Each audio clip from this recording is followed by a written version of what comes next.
ഇന്നസെന്റ് മരിച്ചു പോയി. ഇനിയിപ്പോൾ അത് പറഞ്ഞിട്ട് കാര്യമൊന്നുമില്ല. എന്നിരുന്നാലും നമുക്കൊന്നും പറയാണ്ടിരിക്കാൻ പറ്റില്ലല്ലോ. എന്താ കാരണം എന്ന് വെച്ചിട്ടുണ്ടെങ്കിൽ ഇന്നസെന്റ് ഇരിഞ്ഞാലക്കുട വീട് തൃശ്ശൂർക്കാർ. അതുപോലെ തന്നെ കലാഭവൻ മണി തൃശ്ശൂർക്കാർ ചാലക്കുടി വീട്. അപ്പോൾ ഇവർ രണ്ടുപേരും തമ്മിലുള്ള ഒരു താരതമ്യം നമ്മൾ നോക്കുന്നത്. ഇവർ രണ്ടുപേരുള്ള താരതമ്യം എന്ന് പറഞ്ഞു കഴിഞ്ഞാൽ ഇന്നസെന്റ് ഇലക്ഷൻ നിന്നിട്ടുണ്ട്, MLA ആയിട്ടുണ്ട്, അതുപോലെ തന്നെ MP ആയിട്ടുണ്ട്, എല്ലാം ആയിട്ടുണ്ട്. ജനങ്ങൾക്ക് ഒരുപാട് ഇഷ്ടമാണ്. പക്ഷേ ഇന്നസെന്റ് ഇരിഞ്ഞാലക്കുട ഇലക്ഷന് നിന്ന് കഴിഞ്ഞാൽ തോറ്റുപോയനെ. അതേ സ്ഥാനത്ത് കലാഭവൻ മണി ഇരിഞ്ഞാലക്കുട നിന്നാലും ഇനിയിപ്പോൾ ചാലക്കുടിയിൽ നിന്നാലും തൃശ്ശൂർ നിന്നാലും ജയിച്ചു.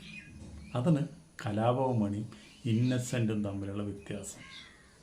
കലാഭവൻ മണി എന്ന് പറഞ്ഞു കഴിഞ്ഞാൽ ജനങ്ങൾ ഒരുപാട് ഇഷ്ടമാണ്, പാവങ്ങൾ ഒരുപാട് ഇഷ്ടമാണ്. കിട്ടുന്ന കാശിൻ്റെ പകുതി മുക്കാലും ആര് ചോദിച്ചാലും എടുത്തു കൊടുക്കും, ഒരു മടിയുമില്ല. പാവങ്ങളെ മാറോട് ചേർത്ത് പിടിച്ച ഒരു നടനാണ്. അപ്പോൾ ഇന്നസെൻ്റ് ഒരു പിശുക്കനാണ്. 10 രൂപ ഒരു ഉപ്പ് സോഡ പോലും ഒരാൾക്ക് മേടിച്ചു കൊടുക്കില്ല, അതേപോലെയുള്ള പിശുക്കനാണ്. പക്ഷേ ഇരിഞ്ഞാലക്കുട നാട്ടിൽ ഒരാൾക്കും ഇഷ്ടമല്ല. അതുകൊണ്ടാണല്ലോ ഇരിഞ്ഞാലക്കുട നിൽക്കാണ്ട് മൂപ്പര് പോയിട്ട് ചാലക്കുടിയിൽ നിന്നത്. ചാലക്കുടിയിലുള്ള ആൾക്കാർക്ക് മൂപ്പര് വലിയ ഇഷ്ടമാണ്. ഈ പിശുക്കെന്ന് പറയുമ്പോൾ നമുക്ക് ഒരു കാര്യങ്ങളും പറയാണ്ടിരിക്കാൻ പറ്റില്ല. എൻ്റെ മൂപ്പര വീടിൻ്റെ അടുത്ത് മുമ്പിൽ തന്നെ ഒരു ബാർബർ ഷോപ്പുണ്ട്. അപ്പോൾ മൂപ്പര് എന്ത് ചെയ്യുന്നത് വെച്ചിട്ടുണ്ടെങ്കിൽ മുടിയൊന്നും അധികം ഇല്ല, എന്നിരുന്നാലും മൂപ്പർക്ക് അതൊക്കെ ഒന്നൊന്ന് വെട്ടണം. ഇടയ്ക്കിടയ്ക്ക് അവൻ്റെ അടുത്ത് പോയിട്ട് അവനോട് 4 തമാശയൊക്കെ പറഞ്ഞ് അവിടെയുള്ളവരോടൊക്കെ ഒന്ന് കളി തമാശയൊക്കെ പറഞ്ഞ് അതൊരു രസമാണ്. മൂപ്പര് ചെറുപ്പം മുതൽ തുടങ്ങിയുള്ളൊരു ശീലം അത്. അപ്പോൾ മുടി വെട്ടാൻ ചെല്ലും. മുടി വെട്ടി കഴിഞ്ഞ് കഴിഞ്ഞാൽ ചോദിക്കും എത്രണ്ട പൈസ. അപ്പോൾ പറയും ഇന്നച്ചനറിയില്ലേ 100 രൂപ. അതേ എൻ്റെ തലയിൽ മുടിയൊന്നുമില്ല, നീ പണ്ട് എൻ്റെ തല 25 രൂപയ്ക്ക് വെട്ടി തുടങ്ങിയതാണ്, അത് പിന്നെ നീ 50 60 75 ഇപ്പോൾ 100 ഞാൻ അത്രയൊന്നും തരില്ല, ഇതിൻ്റെ പകുതി പിടിച്ചോ എന്ന് പറഞ്ഞിട്ട് 50 രൂപ കൊണ്ട് കൊടുക്കും. അപ്പോൾ അവൻ പറയും അത് മതി, അത് എത്ര എനിക്ക് കിട്ടുക 50 രൂപ കിട്ടുമോയെന്ന് എനിക്കറിയാം, പിന്നെ എന്തിനാണ് ഇന്നച്ച ചോദിച്ചത് എത്രയാണ് മുടി വെട്ടാൻ എന്നുള്ളത്. അല്ല 100 പറഞ്ഞ് കേൾക്കാൻ ഒരു രസം, അതുകൊണ്ടാന്ന് പറഞ്ഞിട്ട് മൂപ്പര് പോകും. മരിക്കുന്ന വരെ മൂപ്പര് അവിടെ തന്നെ മുടി വെട്ടി ഓടുന്നത്. അപ്പോൾ അതൊരു രസമാണ്. അപ്പോൾ എന്താ വെച്ചിട്ടുണ്ടെങ്കിൽ പറയണ കാര്യം എന്താ വെച്ചിട്ടുണ്ടെങ്കിൽ മൂപ്പര് പിശുക്കനാണ്, 6 പിശുക്കനാണ്. 10 രൂപ പോലും ഒരാൾക്ക് സഹായിച്ചു നിങ്ങൾ എവിടെയെങ്കിലും കേട്ടിട്ടുണ്ടോ? കലാഭവൻ മണി അങ്ങനെയല്ല.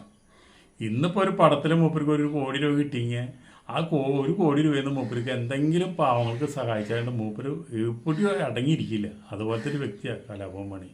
കലാഭവൻ മണീനെ പറ്റി അറിയുന്നവർ ശരിക്കും പറഞ്ഞാൽ ചാലക്കുടിയിലെ വലിയൊരു നഷ്ടമാണ്, പാവങ്ങളുടെ വലിയൊരു നഷ്ടം, തീരാ നഷ്ടമാണ് കലാഭവൻ മണി മരിച്ചു പോയത്.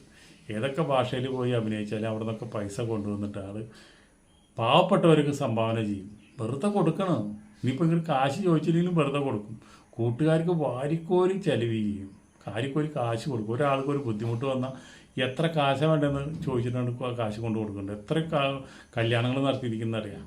അപ്പോൾ കലാഭവൻ മണി ജീവിച്ചിരുന്നുണ്ടെങ്കിൽ ഇപ്പോൾ ശരിക്കും പറഞ്ഞാൽ നല്ലൊരു ഹോസ്പിറ്റൽ ചാലക്കുടിയിൽ പണിതേനെ, പാവങ്ങൾക്ക് വേണ്ടിയുള്ള ഹോസ്പിറ്റൽ. അവിടെ കലാഭവൻ മണിയുടെ മകളെ ഡോക്ടറായിട്ട് ഇരുത്തിയേനെ. പാവങ്ങളെ ചികിത്സിക്കുന്ന ഡോക്ടർ 10 പൈസ വാങ്ങിക്കാണ്ട് ചികിത്സിച്ചേനെ. അത് വലിയൊരു നഷ്ടമല്ലേ, ഏറ്റവും വലിയൊരു നഷ്ടമാണ്. ആരോഗ്യരംഗത്ത് കലാഭവൻ മണി വലിയ പദ്ധതികളൊക്കെ ഉണ്ടായിരുന്നു, ഒന്നും നടന്നില്ല. അപ്പോഴേക്ക് ഈശ്വരൻ തിരിച്ചു വിളിച്ചു. അപ്പോൾ നമ്മൾ 2 തൃശ്ശൂർക്കാർ നടന്മാരുടെ സ്വഭാവം മനസ്സിലായില്ലേ. ഒരാൾ 60 പൈസക്കാർ, ഒരു ഉപകാരം ആർക്കും ചെയ്യില്ല. നല്ലൊരു നടനാണ്. അതേപോലെ തന്നെ കലാഭവൻ മണി നേരെ തിരിച്ചാണ്. അതാണ്.